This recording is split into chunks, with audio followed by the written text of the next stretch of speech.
आज हम एक टॉपिक पढ़ाने जा रहे हैं जो कि सीबीएसई बोर्ड के लिए बहुत ही ज्यादा इंपॉर्टेंट है और हर साल इससे कम 5 मार्क्स का क्वेश्चन या तो डायरेक्ट डेरिवेशन या तो इसके ऊपर बेस्ड कोई प्रॉब्लम जरूर आता है। और टॉपिक का नाम है electric field due to a dipole on equatorial point. So first of all we will see कि हमारे पास एक डाइपोल है -q +q as you can see here in the figure, और इसकी लेंथ 2a है। So this is the midpoint of the dipole. So this will be A and this will be A. And this is the equatorial point. Point P is the equatorial point जहां पर हमें electric field की value निकालना है। और मान लीजिए कि ये जो पॉइंट P है वो सेंटर से r डिस्टेंस के ऊपर है जहां पर हमें इलेक्ट्रिक फील्ड की वैल्यू निकालनी है due to this dipole. So dipole हमारे पास -q और +q चार्ज है। तो अब यहां पर अगर हमें फील्ड निकालना है तो आपको पता है इलेक्ट्रिक फील्ड क्या होता है। It is the force due to electric field is the force experienced by a unit positive charge. Electric field is nothing but force experienced by a unit positive charge. तो अगर हमें यहां पर एक unit positive charge यहां पर हमको रखना होगा, प्लेस करना होगा और देखना होगा कि ये वाला चार्ज इसके ऊपर कितना फोर्स लगाता है और ये वाला चार्ज कितना फोर्स लगाता है। उन दोनों को हमें क्या करना होगा, वेक्टर सम करना होगा या उन दोनों का हमें क्या करना होगा, एडिशन निकालना होगा। Then you will get the net electric field due to dipole. तो सपोज कर लीजिए यहां पर एक पॉजिटिव चार्ज रखा हुआ है, unit positive charge.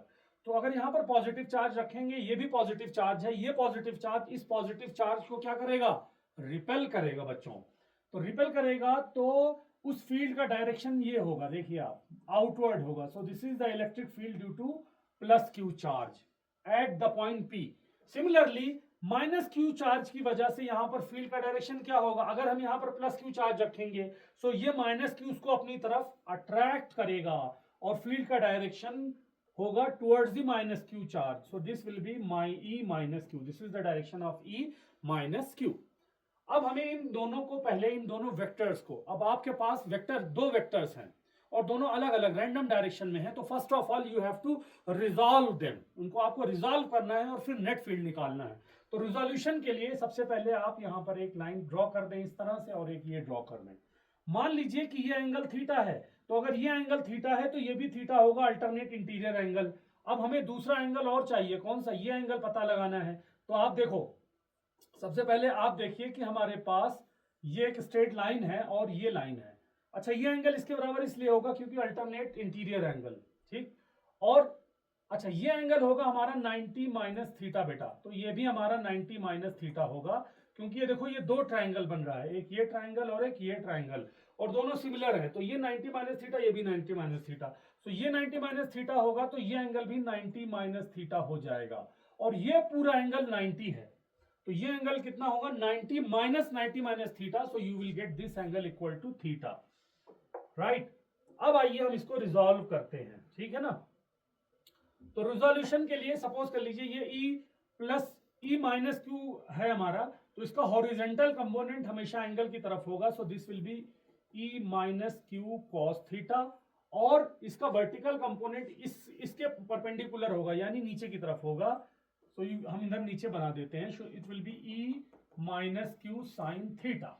So we resolve this now. Similarly ये E + q है, इसका हॉरिजेंटल कंपोनेंट होगा आपका किस डायरेक्शन में, हॉरिजेंटल कंपोनेंट इसी डायरेक्शन में होगा। सो दिस विल बी E + q cos थीटा, और वर्टिकल कंपोनेंट इसके 90 डिग्री। सो दिस विल बी E + q sin theta. So this is the direction of vertical component. अब आप देख सकते हो कि एक कंपोनेंट ये है नीचे की तरफ और दूसरा कंपोनेंट ये है। सो ये दोनों अपोजिट है और ये दोनों जो है वो एक ही डायरेक्शन में है। सो हमें नेट फील्ड निकालने के लिए, so net field, let me write here, E net will be equal to, जितने आपको चारों फोर्स दिख रहे हैं उन सबको ऐड करना है आपको। सो E + q cos थीटा और E - q cos थीटा। अभी हम सिर्फ मैग्नीट्यूड निकाल रहे हैं, this is the magnitude only. So don't, अभी आप वेक्टर के लिए परेशान ना हो। सो उसके बाद में E + q sin थीटा ऊपर की तरफ है and E - q sin theta नीचे की तरफ है। तो अपोजिट है तो डायरेक्शन माइनस हो जाएगी, E - q sin theta, negative ले लेंगे ऊपर और नीचे की वजह से। Now so this, suppose this is the equation number first. अब आइए देखते हैं कि हम इस EQ का मैग्नीट्यूड कितना है पॉइंट पी पर, और ई प्लस क्यू का मैग्नीट्यूड पॉइंट पी के ऊपर कितना है हम ये निकालते हैं। देखिए तो ई प्लस क्यू मैग्नीट्यूड ये किसके बराबर होता है, इलेक्ट्रिक फील्ड के q by are square. So plus q यहां पर है तो आप देख सकते हो कि ये डिस्टेंस हमें चाहिए, और ये डिस्टेंस आप पाइथागोरस थ्योरम से निकाल सकते हो। ये ए है, ये आर है, so this will be under root are square plus A square. So के चार्ज कितना है plus Q, so let me write Q divided by distance is under root are square plus A square का whole square. This is the, ये हमने क्या किया, सिर्फ फार्मूले में पुट कर दिया। इलेक्ट्रिक फील्ड होता है के क्यू बाई आर स्क्वायर, तो आर की जगह पर है आर स्क्वायर प्लस ए स्क्वायर, तो उसका स्क्वायर कर दिया। तो this is the equation number second. Similarly E minus q का अगर मैग्नीट्यूड निकालेंगे, so this is the minus q, तो मैग्नीट्यूड लेंगे तो ये पॉजिटिव हो जाएगा, E q divided by distance हमें ये चाहिए, यहां पर निकालना है field. So distance is under root are square plus A square का whole square, same under root are square plus A square का whole square. So this is the equation number 3। अब आप देखिए इक्वेशन नंबर सेकंड और third में आप देख सकते हो कि ई प्लस क्यू का जो मैग्नीट्यूड है that is equal to magnitude of E minus Q, both are same and both are equal to K Q divided by under root are square plus A square to the power 2।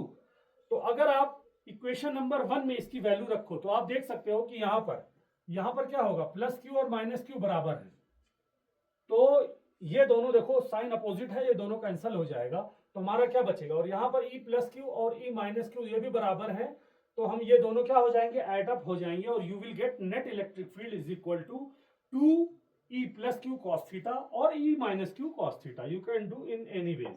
So now E net is equal to 2 E plus Q cos theta, और minus Q भी लिख सकते हो क्योंकि दोनों की value same है। So now let us say this is the equation number second. अब आपको कुछ नहीं करना है, प्लस क्यू और कॉस थीटा की वैल्यू रख दीजिए, you will find the electric field. So E plus Q का आपको वैल्यू पता है, so now you have to find out the value of the cos theta from here. So cos theta किसके बराबर होता है, बेस अपॉन हाइपोटेनस।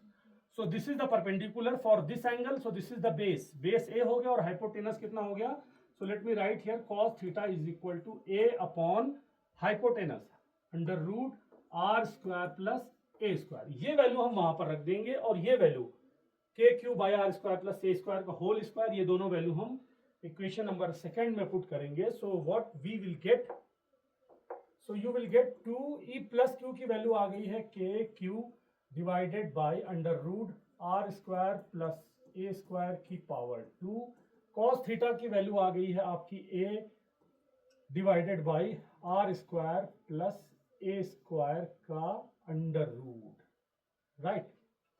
सो अब देखिए जब यहां पर आप इसका स्क्वायर करेंगे अंडर रूट का, तो ये कैंसिल हो जाएगा, अंडर रूट और ये स्क्वायर कैंसिल हो जाएगा, सो you will get 2 k Q divided by are square plus A square and a divided by are square plus A square to the power 1/2। So now आप जब आप इसको मल्टीप्लाई करोगे तो पावर्स ऐड हो जाएगा डिनोमिनेटर में, divided by, so you will get r square plus a square to the power 3/2 and ये 2qa होता है हमारा dipole moment p, mod of the p divided by r square plus a square to the power 3/2. So this is the value of net electric field magnitude, ठीक है ना, this is the value of electric field due to a dipole। अब यहां पर हम थोड़ा सा approximation लेंगे। अप्रोक्सीमेशन क्या होता है कि जब हम इलेक्ट्रिक फील्ड निकालते हैं डाइपोल की वजह से, ये माइनस क्यू है, this is the plus Q, तो फील्ड हमें निकालना है आर, तो ये जो आर होता है यूजुअली वो डाइपोल लेंथ से यानी 2a से बहुत बड़ा होता है, अक्सर क्या होता है 2a से बहुत बड़ा होता है, ठीक है ना। अगर आप रियल डाइपोल्स की बात करेंगे, वाटर मॉलिक्यूल जो हमने पिछले लेक्चर्स में हमने इसकी बात की है, तो हम यहाँ पर एक अप्रोक्सीमेशन लेंगे कि if R is greater than A, यानी ये जो आर है वो डाइपोल की लेंथ से बहुत बड़ा होगा, so in that case A can be neglected, हम ए को छोड़ सकते हैं। So E net will be equal to K P divided by, so अगर आप इग्नोर करोगे ए स्क्वायर को तो बचेगा आपका R square to the power 3/2। So ये 2 से 2 कैंसिल हो गया and you got the value of electric field K P by R cube. So this is the magnitude of electric field due to a dipole on the equatorial point. Now you are only left with the direction. अगर आपको ये vector निकालना है, electric field की direction निकालना है, तो आपको समझना पड़ेगा। यहां पर देखिए डाइपोल मोमेंट पी आ रहा है, तो आप जरा फिगर में देखेंगे तो डाइपोल मोमेंट का डायरेक्शन कहां होता है? इलेक्ट्रिक डाइपोल मोमेंट का डायरेक्शन हमेशा किधर होता है? निगेटिव से पॉजिटिव चार्ज की तरफ होता है। तो अगर मैं इसका डायरेक्शन आपको दिखाऊंगा तो ये किधर होगा? इस तरफ होगा, ठीक है ना। Let me make it with another pen. So ये इस डायरेक्शन में होगा। So this is the dipole moment का डायरेक्शन, निगेटिव चार्ज से पॉजिटिव चार्ज। लेकिन आप देखो नेट इलेक्ट्रिक फील्ड किस डायरेक्शन में आ रहा है? ये ऊपर नीचे कैंसिल हो गया और ये दोनों सेम डायरेक्शन में है, इस डायरेक्शन में, राइट। तो नेट फील्ड तो हमारा इस डायरेक्शन में आ रहा है। सो नेट फील्ड जो है वो डाइपोल मोमेंट के डायरेक्शन के अपोजिट है। सो हमें नेट फील्ड अगर इलेक्ट्रिक फील्ड निकालना है वेक्टर फॉर्म में, तो यहां पर क्या करना होगा बेटा? एक माइनस साइन लगाना होगा।